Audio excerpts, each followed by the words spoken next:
I think you hit on one of the really big things, which is the use of the time loop and the use of pacing, where we see enough of each loop in order to get the point across, in order to create the sense of repetition and tedium that he is going through.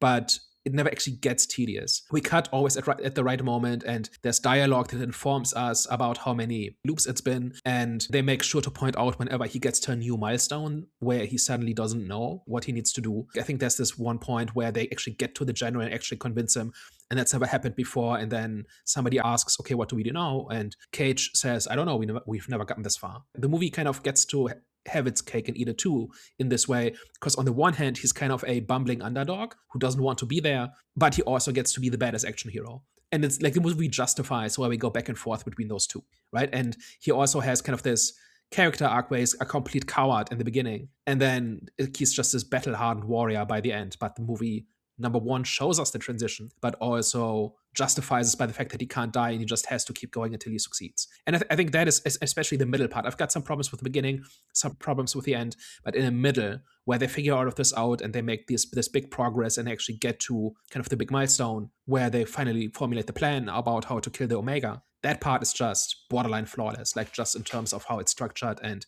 how it flows and how much it advances each time. I think they get that completely right.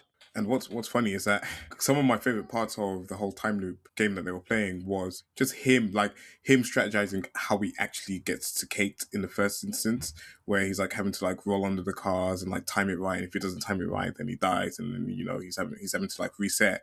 It's like small stuff like that where you could quite easily in another movie kind of skip that part out and just have like that implied off screen that he's able to do it, but actually it takes the time to show you that even him trying to like maneuver again, it kind of makes you appreciate the character because it's like, how much do you have to remember? How much do you have to kind of rely on getting everything precisely right every single time? And it's not the first time, because even once they've got to the point where he's confident to get into K, he still has to remember each of the steps every single time. And then the movie really does make you feel that. And I do think they convey that he basically lives a lifetime in this, right? Like, it's, if you add up all the days, it's probably years and years, right? If not more. So he does mature kind of over the course of a day, right? Like by the end, he's a completely different character than at the beginning. And he even has a Dark Night of the Soul kind of thing where he kind of gives up and just goes AWOL, like in one loop, and just hangs out at a pub. And then he sees the consequences of his failure, which is that the aliens come up, like swim up the Thames and just kill everybody, and it's just over.